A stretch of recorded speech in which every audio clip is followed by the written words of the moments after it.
Secretary General left Davos earlier this morning and is now in Thun, which is also in Switzerland, where he's spending the day with his special representatives and special envoys who've gathered for their annual retreat with him. Tomorrow, the Secretary General will leave Switzerland and travel to Kampala in Uganda, where two very important summits are going to be held over the weekend. The non-aligned summit of the non-aligned movement and the third South Summit of heads of states and governments of the Group of 77 plus China. The Secretary General is expected to address the NAM summit on Saturday and the G77 plus China summit on Sunday. We will share those remarks with you in advance. We expect the Secretary General to emphasize the critical role that both the NAM and the G77 plus China play in fostering international cooperation at a moment of deep division and the rising of geopolitical tensions. His messages will focus on support to multilateralism and the renewed efforts for peace, financing for sustainable development and climate action, and the need for reforms of our global institutions. He will also urge governments to consider his proposal of a new agenda for peace. While in Kampala, we expect the Secretary General to have bilateral meetings with a number of attendees of the summit, and he will, of course, also meet with President Museveni of Uganda.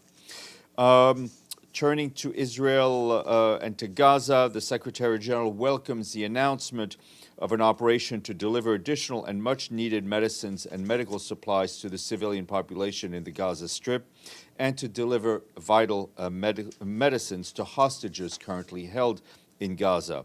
The entry of these critical supplies and humanitarian aid to Gaza is encouraging. However, much more aid needs to come in to the Gaza Strip. He commends the state of Qatar and France for all their efforts. The Secretary General also reiterates his appeal for an immediate humanitarian ceasefire, and he also reiterates his call for the immediate and unconditional release of hostages and for their humane treatment. The Secretary General urges all relevant actors to ensure that sufficient humanitarian aid gets into and where it is needed in the Gaza Strip, and calls for the reactivation of the private sector to bring in basic commodities into the Gaza Strip. The Secretary General expresses his continued concern about the heightened tensions in the region and calls for urgent de-escalation. Also on Gaza, I wanted to flag that Philippe Lazzarini, who is, you well know, is the Commissioner General of UNRWA, issued a statement as he ended his latest visit to Gaza. He said that in southern Gaza, around Rafah, makeshift structures of plastic sheeting have mushroomed everywhere, including on the streets, with people trying to protect themselves from the cold and rain. Each one of these flimsy shelters can be home to over 20 people. He said the population of Rafah has almost quadrupled since the start of the hostilities to 1.2 million men, women, and children. He added that everyone he's met had a personal story of fear, of death, of loss, and of trauma to share with him. Over 100 days, the people of Gaza have moved from the sheer shock of losing everything, in some cases every member of their family, to a debilitating struggle to stay alive and protect their loved ones. Mr. Lazzarini urged that UNRWA staff are he noted that UNRWA staff are equally impacted. Despite this, they work tirelessly to support the people around them, adding that he was not able to reassure them that they, let alone their families or UN facilities, would be safe. Initial reports yesterday indicated that a missile reportedly struck the UNRWA Health Clinic at Ad-Daraj in Gaza City. Further details on the impact of the projectile are yet to be established. For their part, the Office of the Coordination of Humanitarian Affairs, OCHA, reports that telecommunication services in Gaza remain disrupted for the seventh day. As we have said repeatedly, these outages significantly hinder our efforts to adequately respond to the humanitarian crisis and to assess the full extent of needs in Gaza. The capacity of humanitarian agencies to operate safely and effectively anywhere in Gaza also remains heavily compromised by Israeli restrictions on the import of critical equipment, including appropriate telecommunications devices. Meanwhile, access denials for humanitarian missions to areas north of Wadi Gaza are impeding efforts to scale up the provision of life-saving assistance in those areas, which adds significantly to the cost of the overall response. When planned aid convoys are denied, it is also a missed opportunity for alternative missions that could have been undertaken to other areas in the Gaza Strip. Moving up to Syria, our humanitarian colleagues tell us they're deeply concerned by ongoing attacks on civilian infrastructure and the safety of civilians in the northeast of Syria, as the security situation there is deteriorating. Over the past week, multiple airstrikes at al-Hasake have led to civilian casualties and caused significant damage to several facilities, including power stations and oil production fields, which could negatively impact the availability of gas, fuel, and electricity going forward. Meanwhile, in northwest Syria, OCHA warns that increased flooding is putting displaced populations at risk. More than 1,500 families' tents have been damaged by floods over the past 2 weeks, including shelters provided to survivors of last year's devastating earthquake. As humanitarian partners report also that tents in Afrin and Salquin are particularly affected by persistent rainfall. They said that additional shelter, food, ground insulation, heating materials, road repairs are all urgently needed. Muddy conditions are disrupting children's access to schools and families' ability to reach critical services within the displacement camps. We and our partners on the ground are carrying out assessments and providing essential relief items, including tents, repair kits, plastic sheeting for insulation. Psychosocial support is also being mobilized for affected families. However, the humanitarian response is significantly underfunded. We've received just 1/3 of the $160 million needed for this year to help provide winter assistance to more than 2 million people in Syria. And moving to Sudan, just wanted to flag that the UN fact-finding mission on Sudan began its work this week. Speaking after several days of talks with officials and civil society organization, Mohamed Chande Othman, the chair of the fact-finding mission, said today that investigations into human rights and international humanitarian law violations are now underway. The UN Human Rights Council, as you will recall, established the fact-finding mission in October of last year to investigate all alleged human rights violations in the conflict between the Sudanese armed forces and the Rapid Support Forces, as well as other warring parties. And their mandate allows them to look into violations that have occurred since April 15th of last year. The Commission will pay particular attention to violations targeting women and children, especially those concerning sexual violence. The mission also called on all parties to cooperate with the investigation and invited individuals, groups, and organizations to confidentially submit relevant information on human rights violations in Sudan. The mission is also due to present an oral update on its initial findings at the 56th session of the Human Rights Council, which start in June of this year. And turning to the Red Sea, during a meeting with shipping industry representatives that took place today at the headquarters of the International Maritime Organization in London, the Secretary General of the organization, Arsenio Dominguez, warned that seafarers are innocent victims in the volatile Red Sea situation and that seafarers' safety is paramount. He also emphasized that freedom of navigation must be upheld to guarantee global trade and the flow of goods by sea. He stressed that there must be caution and restraint to avoid further escalation in the situation in the area. Quick humanitarian update from the Republic of the Congo. Our humanitarian colleagues tell us that the country is grappling with the worst flooding in 60 years, and that has impacted 1.8 million people. The government declared a state of emergency on December 29th and announced that more than 350,000 people need life-saving assistance urgently. The government, with the support of the United Nations agencies on the ground, is rolling out a humanitarian response plan, which urgently needs financial support. Humanitarian organizations are carrying out assessments to clarify what's needed, where, and how to deliver aid. Yesterday, Martin Griffiths, our emergency relief coordinator, allocated $3.6 million from the Central Emergency Response Fund to address the most pressing need of 270,000 people. And two reports I want to flag. One by UNICEF that says that nearly 500,000 children across Europe and Central Asia live in residential care facilities, including large-scale institutions. This is double the global average. UNICEF called for adequate investment to support early identification and early interventions for children at risk, family support services to prevent unnecessary family separation, and quality foster care for children in need of protection. And the UN Development Program in Afghanistan today released a report depicting a bleak socioeconomic scenario for the country since the August of 2021. The report notes that restrictions on women's rights and an almost collapsed banking system are identified as major areas of concern needing international cooperation. According to the report, the protection of women and employment across all sectors has dropped dramatically, nearly halved from 11% in 2022 to just 6% in 2023. UNDP also points out that 7 out of 10 Afghans are unable to fulfill their basic needs for food, healthcare, employment, and other daily requirements. Interesting report. Please look on the UNDP website. I also want to flag regarding Ecuador that the Secretary General strongly condemns the killing of the Ecuadorian prosecutor Cesar Suarez, and that took place yesterday in the city of Guayaquil. He sends his heartfelt condolences to his family and colleagues, and he reiterates his concern over the security situation currently in Ecuador.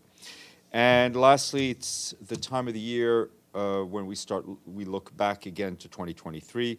Wanted to mention one more useful analytical tool regarding the work of the Security Council.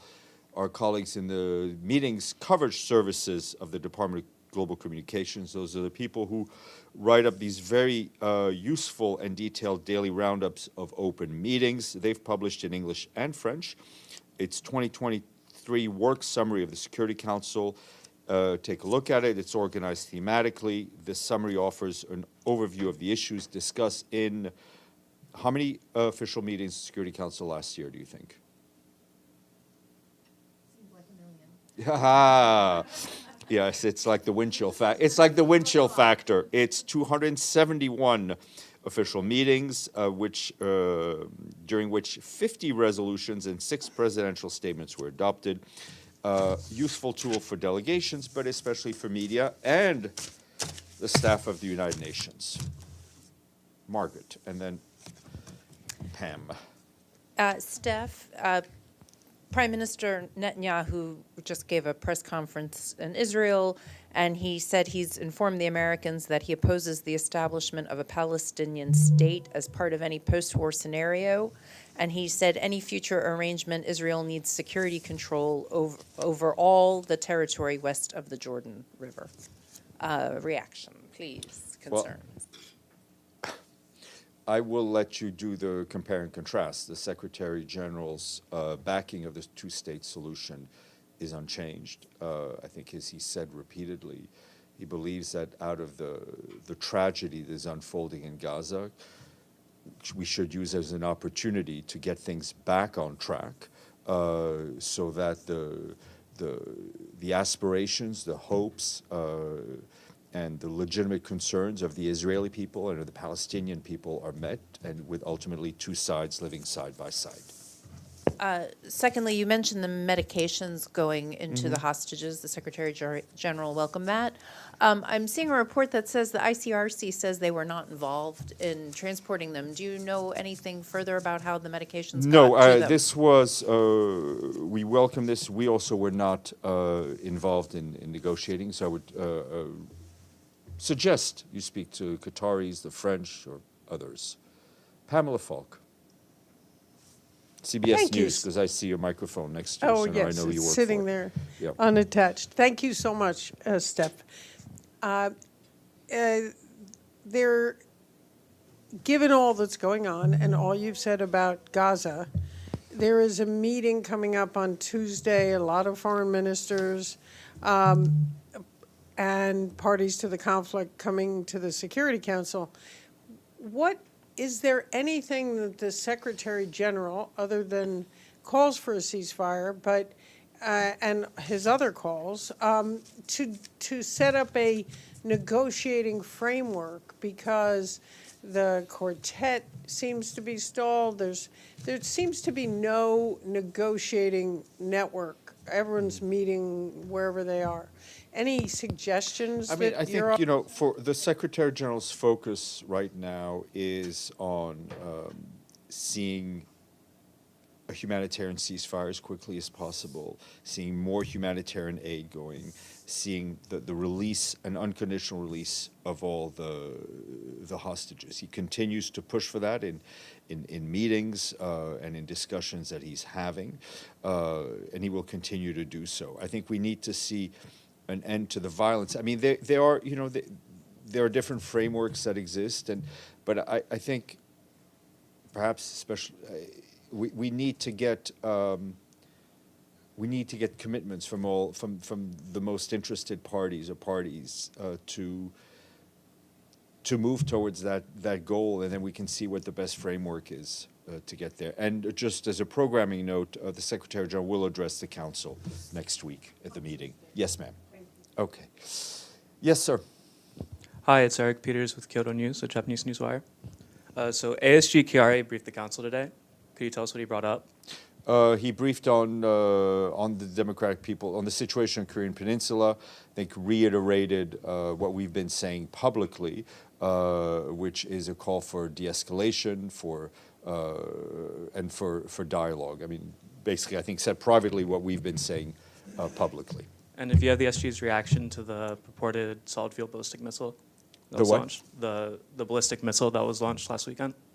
I mean, I think we've answered that question, and the issue is our concern and condemnation of these continuing launches, and a call for a return to dialogue as the only way to bring sustainable peace and verifiable denuclearization to the Korean Peninsula. Thank you. Let me go to Alan, then Deji, and I'll come back to you, Madame.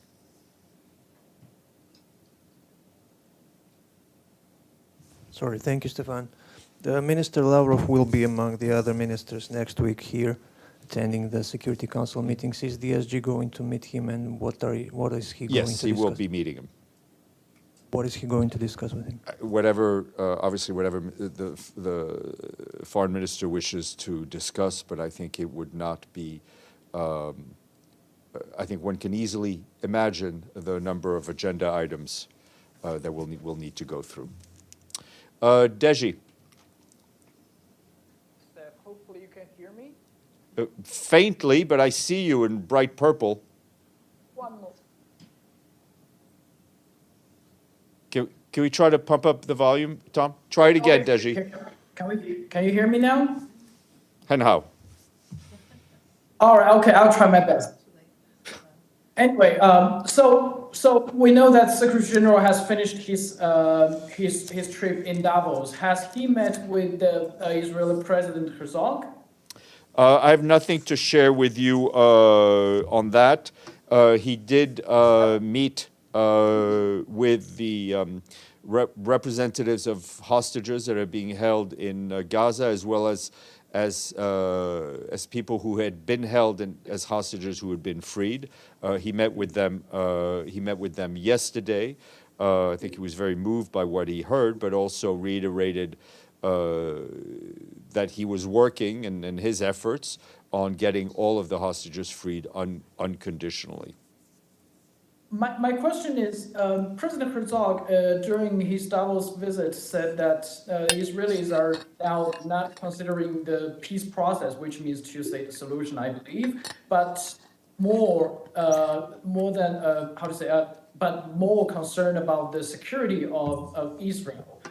I know you just mentioned a little bit to Margaret, What do you think is the the relationship between two-state solution and the real security for Israel as well as Palestine? Well, I mean, it's what we've always called for, is for two states to live side by side in peace and in security.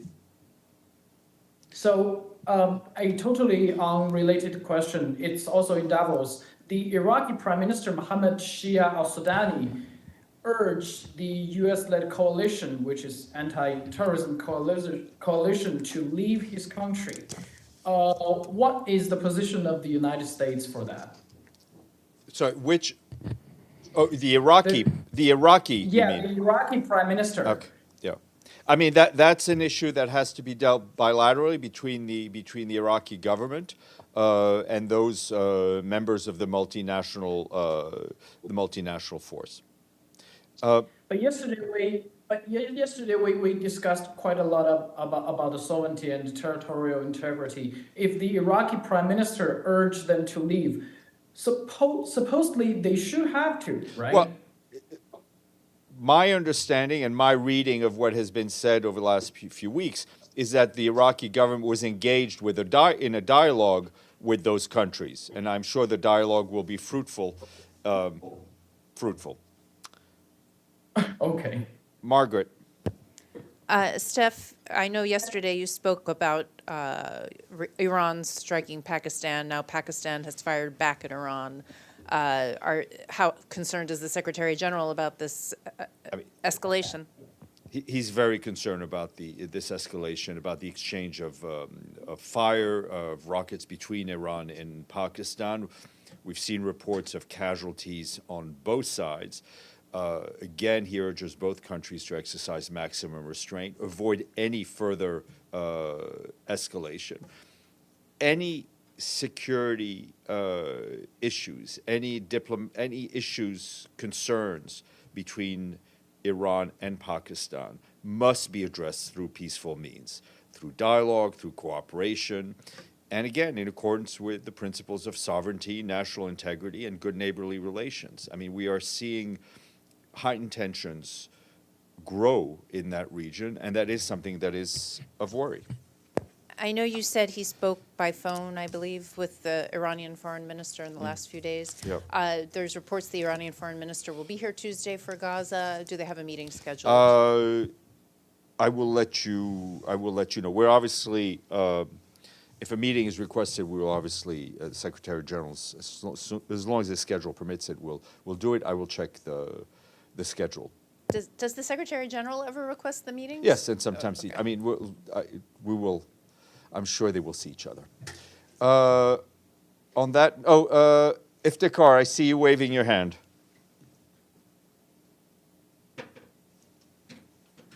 Go ahead, Iftikhar. Thank you, Steph. Following up on Margaret's question on Iran and Pakistan, does the Secretary General is the Secretary General playing any role to de-escalate the tensions between the two countries? Well, as always, his good officers are available, as in any point of tension in the globe, if both parties request it. But I can tell you that he is keeping very much informed of what is going on. C'est tout. That's all, folks, as we say. One on the dot. One on the dot, yeah. Well, yeah, if I can't...